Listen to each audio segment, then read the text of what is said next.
I'm honestly running out of places to ask for help.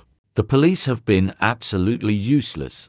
My family thinks I've lost my mind, and honestly, I'm beginning to wonder if they're right. I just need to know if anyone has ever encountered anything remotely similar to what I'm about to describe. Let me start with the basics. My wife, Clara, is 29. She's around 54, maybe 130 pounds, slightly on the heavier side, with long brown hair that usually looks a bit messy and the kind of piercing blue eyes. You don't forget, she vanished from our house the night of October 18th.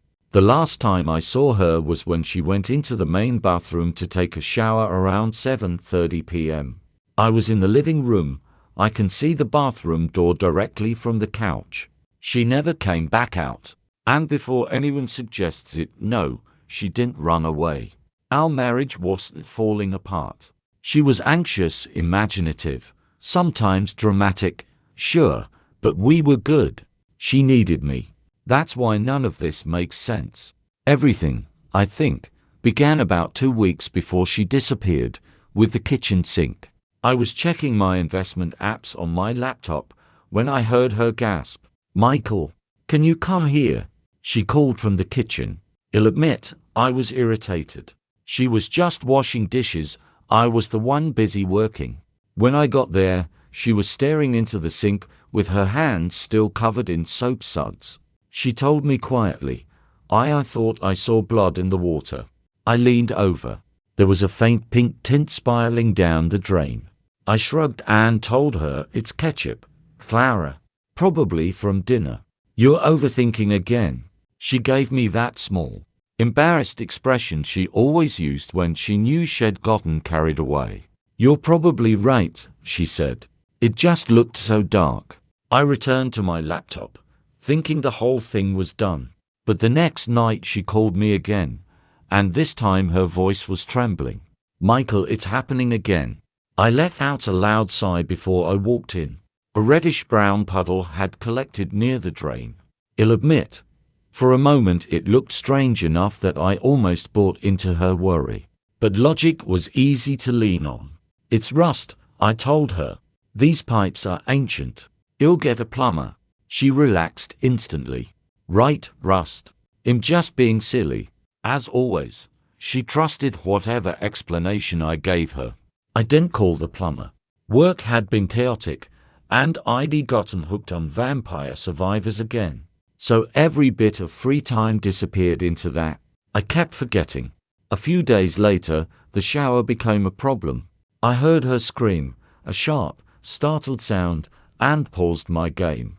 A minute later the water shut off. "You okay?" I yelled toward the bathroom. She stepped out shaking, pale. "It was in the shower," she whispered. "The blood. It came out of the drain." "Those old pipes again," I said, already turning back to my game. "Pressure changes, rust, whatever. It's not blood." She hesitated. "The plumber, I booked him for Friday." I lied.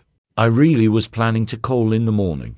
At least, that was the intention. But I didn't.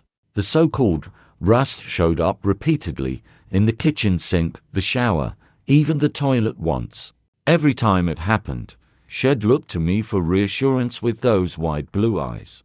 And I'd feed her the same lines. Sediment, old pipes, weird lighting. I told her I was handling it. That it was nothing. That I was the man of the house, and I had everything under control. On the night of October 18th, she went to shower. I kept grinding gold in my game.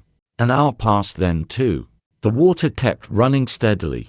"You're wasting all the hot water, Clara," I shouted. She didn't answer. I didn't care enough to check. Another half hour went by. I finally paused my game. Something felt wrong. The silence behind the door felt heavy, almost unnatural. "Clara," I called again. Nothing. A sense of dread crawled through me. Maybe she'd fallen. Maybe she needed help. The thought of dealing with hospitals exhausted me, but I walked to the bathroom door and knocked. No reply. The door was locked. Not unusual. She always joked I couldn't keep my hands off her when she undressed. I rammed the door with my shoulder until the frame cracked open. Steam filled the entire room. The shower was running. The curtain was pulled shut. She wasn't there. Her towel was still dry on the rack. There are no windows in that bathroom. No vents large enough for anyone to climb through. And I had been in the living room with a perfect view of the only exit the entire time. She was just gone. The police were a complete disaster. They filed a report, took a quick look around, and practically suggested she'd ditched me. Sure you two weren't arguing? The sergeant asked while barely paying attention. We were fine. And there was blood. I blurted out. He frowned. Blood. Not splattered everywhere, but in the drains. She kept seeing it. They exchanged that look, the one people use when they think you're unstable. Sir, the officer said in that condescending tone, it sounds like rust. Old pipes do that. Well, put her in the database. She'll show up. They left. I felt like I was losing my grip. They were dismissing everything, just like I had dismissed her. Last night, I finally had to wash my own dishes. The sink was piled high. While I was rinsing something, I heard a wet, choking noise coming from the drain. I leaned in closer. It wasn't rust. It was thick, dark, metallic, smelling like pennies mixed with something rotten. This must have been what she saw all along. The thing I insisted wasn't real. Without thinking, I reached in. I don't know what I expected. Maybe some blockage, some piece of debris. Anything that could explain this nightmare. The sensation was horrifying. Hot, wet, soft, and alive. When I tried to pull back, it felt like the drain tightened around my wrist, as if it was holding me there. The sudden roar of a motor and spinning blades made my heart nearly explode for a split second. I was sure the disposal had turned on. It was just my neighbor starting his lawnmower. I yanked as hard as I could and finally tore my hand free. My hand was smeared with that thick substance, but something else was stuck to my palm, held there by a grisly, fibrous chunk. A blue eye. A bright, impossible blue. Clara's eye. I've called the police again and again, and no one picks up. The plumber I eventually hired told me every pipe in the house is clear. I'm sitting alone in the quiet, and yet I can hear it, the gurgling, coming from the walls, the floors, every drain. I think it's everywhere now. Have you heard it too?